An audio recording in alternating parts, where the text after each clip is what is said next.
Antenatal care মানে হচ্ছে pregnant মায়ের যত্ন কীভাবে নেব। একটা হচ্ছে হিস্ট্রি টেকিং, তারপর হচ্ছে necessary investigation and advice given to mother. কী কী অ্যাডভাইস আমরা দেবো, এর মাধ্যমে আমরা হচ্ছে অ্যান্টিনেটাল কেয়ার করব।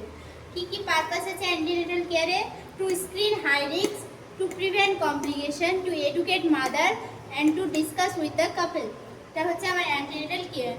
অ্যান্টিনেটাল কেয়ারে আমার মাকে আমি কটা ভিজিট করতে বলবো? 4টে ভিজিট। ফার্স্ট ভিজিটটা কখন হবে? 12 সপ্তাহের মধ্যে। সেকেন্ড ভিজিটটা হচ্ছে 14 থেকে 26 সপ্তাহের মধ্যে। থার্ড ভিজিট হচ্ছে 28 থেকে 34 সপ্তাহের মধ্যে।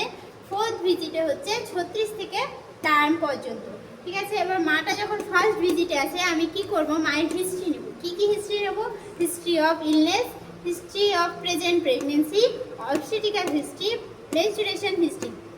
মেনস্ট্রুয়েশন হিস্ট্রির মধ্যে আমি কি জিজ্ঞাসা করবো মাকে?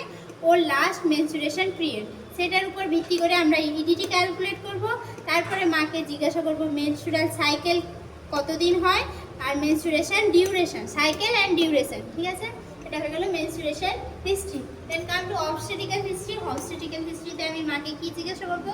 মায়ের এটা কত নাম্বার গ্র্যাভিডা, মায়ের প্যারিটি কত, কোনো রকম অ্যাবর্শন হিস্ট্রি আছে কি না, কটা লিভিং ইস্যু আছে, এইসব জিনিসগুলো আমি অবস্টেট্রিক্যাল হিস্ট্রিতে মাকে জিজ্ঞাসা করব।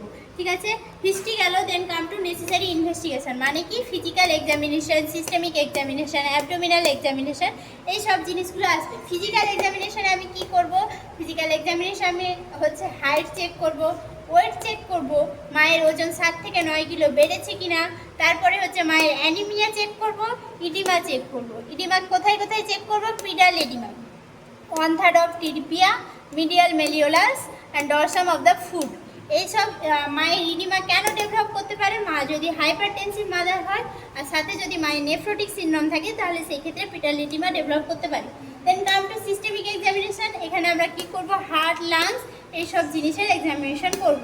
Then come to obstetrical examination. Obstetrical এক্সামিনেশনে ফার্স্ট আমি কি করছি? ইন্সপেকশন। ইন্সপেকশনে হচ্ছে লিনিয়া নাইগ্রা প্রেজেন্ট আছে কিনা, স্টেরিয়া গ্র্যাভিটারাম প্রেজেন্ট আছে কিনা, স্টেরিয়া অ্যালবিকান্স প্রেজেন্ট আছে কিনা, এইসব জিনিসগুলো আমি চেক করব।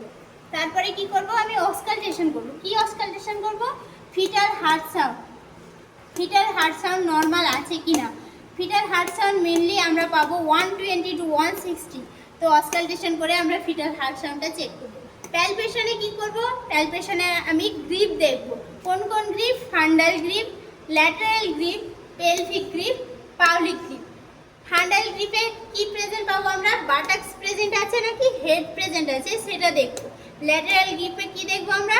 যে ফুড লাইক স্ট্রাকচার প্রেজেন্ট আছে নাকি হচ্ছে ব্যাক প্রেজেন্ট আছে সেটা দেখবো। পেলভিক গ্রিপে কি করব? পেলভিক গ্রিপে আমরা চেক করব যে ব্যালোটেবল আর নন ব্যালোটেবল কিনা। আর পাউলিক গ্রিপে আমরা চেক করব যে বাচ্চাটা ইংগেজ হয়েছে কিনা, নন ইংগেজ। এইসব জিনিসগুলো আমরা প্যালপেশনের মাধ্যমে চেক করব।